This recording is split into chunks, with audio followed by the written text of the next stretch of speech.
Let's start the news from the Brong-Ahafo region, where poor road network is hindering economic activities of the people of Amoma, a farming community under the Kintampo South District. And of course, the residents say the situation is having a toll on their lives as their sales are dwindling by the minute. They also say the area has become a haven for robbers. JoyNews' Anas Sabit visited the community and came up with this report.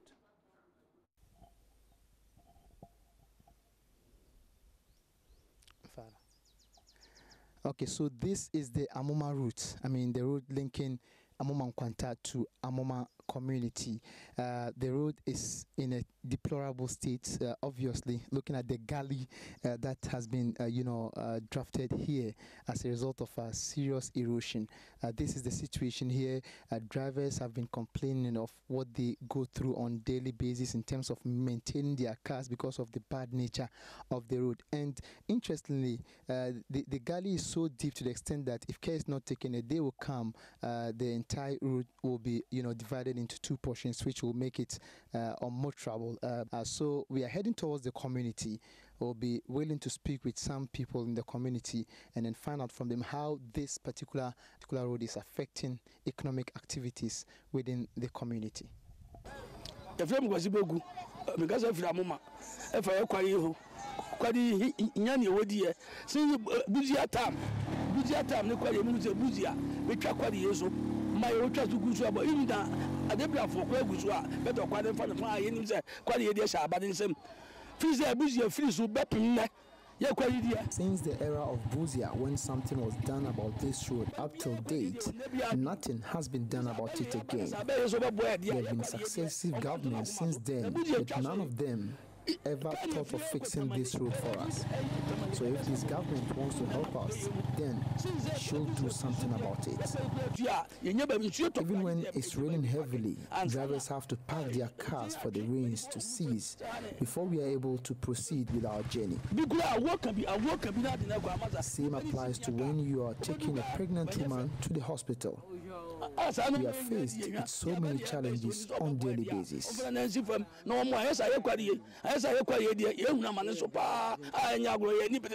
Madame Cecilia, I'll say, is a market woman who trades in the yam business.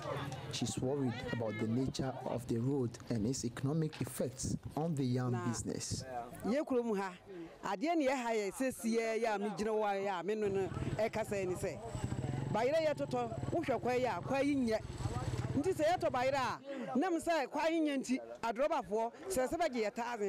What is worrying us most is the bad nature of our roads. Due to the nature of the roads, drivers usually double the fares for us because their cars get faulty on the road. Now let's take you to the Ashanti region, where unemployed graduates and other youth who are interested in agriculture now have an opportunity for entrepreneurial training in the field. The Cross Research Institute of the Council for Scientific and Industrial Research is spearheading the initiative that is dubbed Innovative Agribusiness Incubation Program, which is meant to equip participants with skills for modern commercial farming. We'll bring you more in the following report. Ghana produces 64% of its cereal needs, 68% of fish requirement, and 30% of raw materials for agro-based industries. According to the Agric Ministry, the sector continued to contribute the largest share of the country's gross domestic product. This is in spite of a decline of the sector's national output from 44% in the 1990s to 35% presently. Improvement in living standards as well as domestic and personal needs have therefore become very crucial. Coordinator Dr. Bright Ashanti believes the program will enhance entrepreneurial skills of participants. Because of the nature, the uniqueness of it, in terms of the fact that people will be actively involved and undertake the training program, but more practically than in theory, it gives them the opportunity to be able to implement exactly what they learn, when they are out of this place. So we ensure that by the time you leave this place, you are already an entrepreneur who is in charge, full control of what you are doing.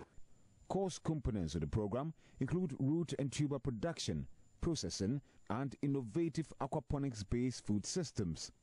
Others are innovative vegetable agribusiness, sustainable banana and plantain production, as well as sustained soybean production. Farmers will receive training in sustainable waste management, as well as disease management and harvesting. Dr. Stella Abba-Enin is Director, Crops Research Institute. We have been doing research.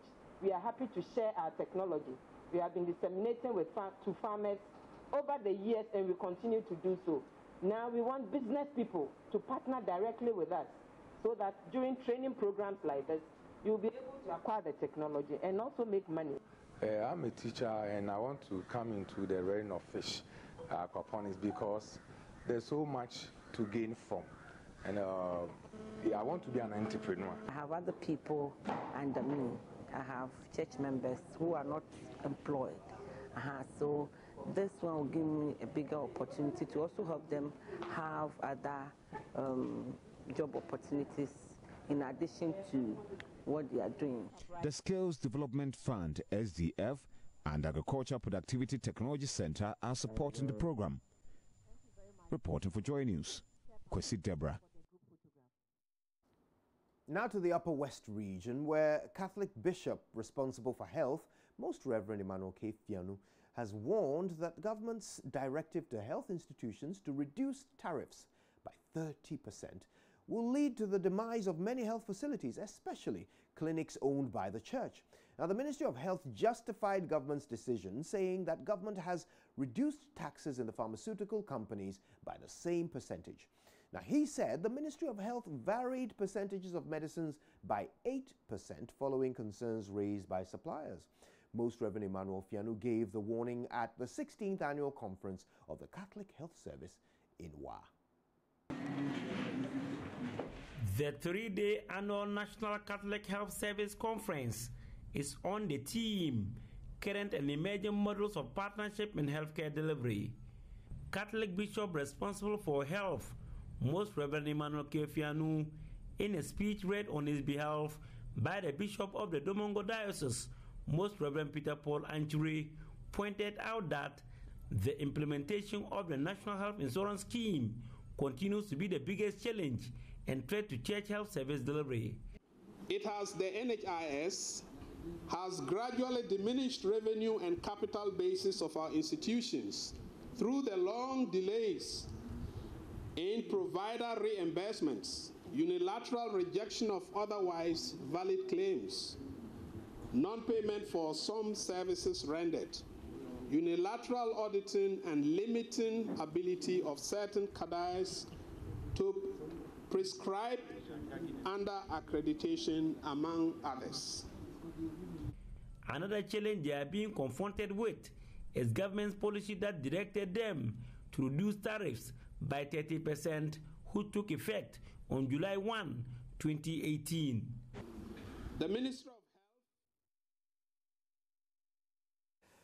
Let's take you to the Central Region. The Pharmaceutical Society of Ghana is calling on parents to ensure regular medical checkups of children at Ghana's basic and senior high schools. According to them, many health complications children develop while in school is a result of the failure of parents to play their parental role well by ensuring their children are in the best of health. Richard Kojonyako has more. The pharmacists and the Fountain Gate Chapel in Cape Coast took the children through screening and dewormed them.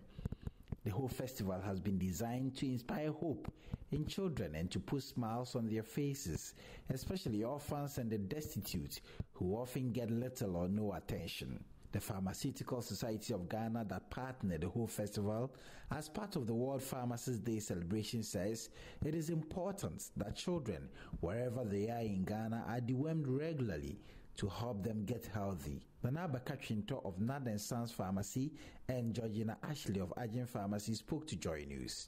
Deworm every child. So the children go through the process of screening, and those who have not been dewormed for about 3 months or more, they are directed to us so that we give them deworming, free deworm. We deworm them freely. So that is what we are here in for. This program is carried out every year.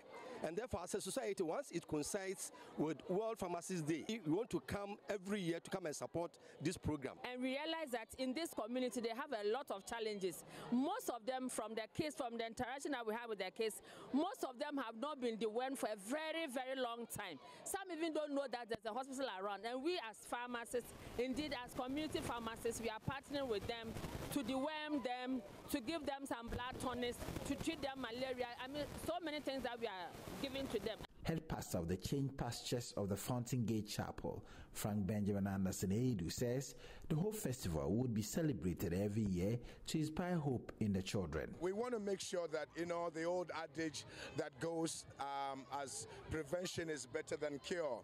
And so most of the children are grappling with health issues. And so we'll be able to screen them out, and then we'll be able to identify them, catch them before it escalates to something, and then we'll have to spend too much money on them. And so that's why we do what we do. So there is health screening going on, and then also we don't, as we always do, we don't want to just be a day event, and so we give them health insurance.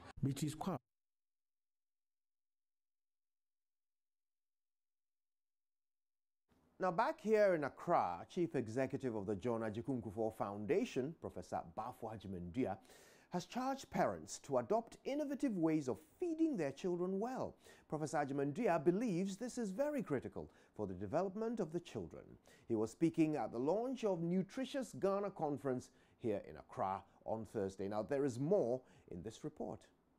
According to UNICEF, too many children in Ghana suffer from health issues as a result of malnutrition, which is an underlying cause of 1/3 of all infant deaths. Speaking at the launch of Nutritious Ghana Conference, Chief Executive of John Agyeku Foundation, Professor Bafo Agyeman underscored the need for adequate child nutrition.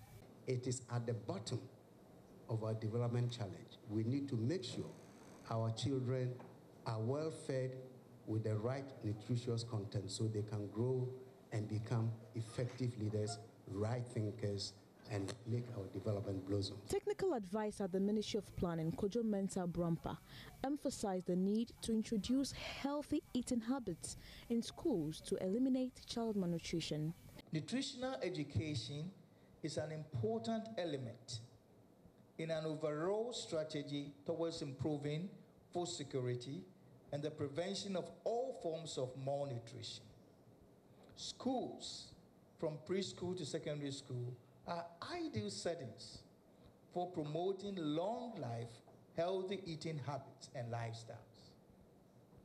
It is therefore imperative that we inculcate these innovative strategies from preschool to high school as a way to promote healthy eating habits among the youth who form the majority of our population. Meanwhile, Chair of Nutritious Ghana Conference, Dr. Gertrude Koshiga, called on Ghanaians to support Ghanaian farmers by patronizing local foods. We have to give prominence, we have to give pride to our local farm produce. So that's the only way we can help the farmers. The Nutritious Ghana Conference is a platform for nutritious experts, agriculturists, policymakers, and other professionals in the food value chain to dialogue on the innovative ways of curbing malnutrition and achieving a nutritious Ghana.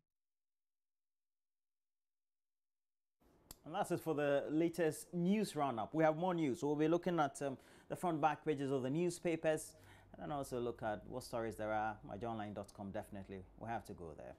Could you? Yes, indeed. All of that comes up right after this.